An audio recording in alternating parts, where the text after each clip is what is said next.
শাসন করার যদি কখনো দরকার হয়, স্বামী হোক আর স্ত্রী হোক বা সাধারণ মানুষের ক্ষেত্রে এটা প্রযোজ্য। রাগের মাথায় কখনো শাসন করবেন না। শাসন করতে হলে মাথা গরম হয়ে গেছে, একটু সবর করবেন, ঠান্ডা মাথায় শীতল মাথায় তারপরে শাসন করবেন।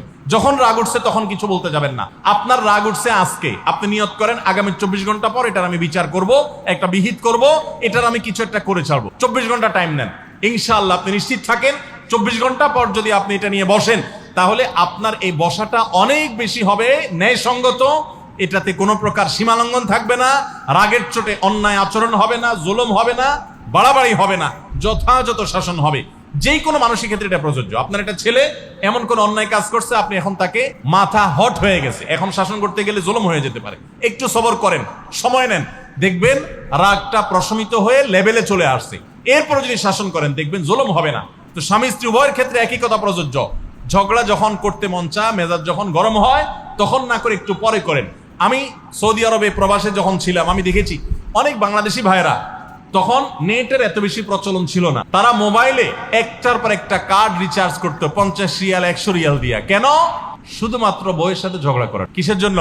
কারণ কথা বলতেছে, মনে করেন কোন একটা বিষয় নিয়ে তুমুল বিশ্বযুদ্ধ বেঁধে গেছে দুইজনের, এখন এই পাশ থেকে ওই পাশ থেকে কথা চালাচালি ঝগড়াঝাটি চলতেছে, চিল্লানি চেঁচামেচি, হঠাৎ করে লাইন কেটে গেছে, ব্যালেন্স শেষ, দৌড় দিয়ে চলে গেছে দোকানে, এই তাড়াতাড়ি একটা কার্ড দেন ভাই, তাড়াতাড়ি রিচার্জ করতেছে। কেন?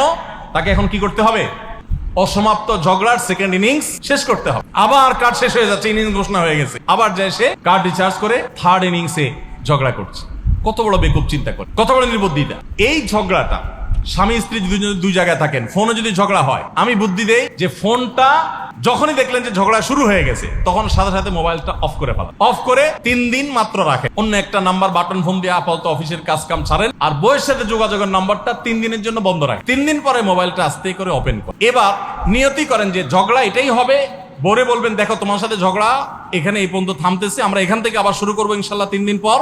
3 দিনের বিরতি দিচ্ছি, যুদ্ধ বিরতি, যথারীতি 3 দিন পরে আমরা আবার শুরু করব। 3 দিন পরে যদি শুরু করেন, আমি তো দায়িত্ব নিয়ে বলতে পারি, লিখিত দিতে পারি আপনাকে, 3 দিনের পর যখন আবার নতুন করে শুরু করবেন, ইনশাআল্লাহ দেখবেন আগের ঝগড়ার যে দুইজনের একজনেরও আর কিছুই। এখন বউরে যদি বলেন 3 দিন পরে ফোন দিয়ে বলেন, হ্যাঁ বলো তুমি জানি কি বলতেছিলাম, দেখবেন যে আর কথা খুঁজে পায় না। আর আপনিও যদি বলেন যে হ্যাঁ আমি জানি কি বলতেছিলাম, দেখবেন এখন ঝগড়া করে জুত পাবেন, গিয়ার একেবারে নরমালে চলে আসছে। এই জন্য ভাইরা, রাগ যখন হয় ওই টাইমটাতে ঝগড়াঝাটি করতে হয় না।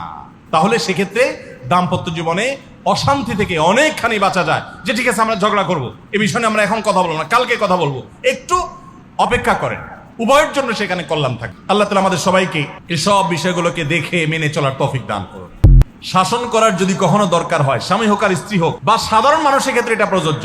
রাগের মাথায় কখনো শাসন করবেন না। শাসন করতে হলে মাথা গরম হয়ে গেছে, একটু সবর করবেন, ঠান্ডা মাথায় শীতল মাথায় তারপরে শাসন করবেন।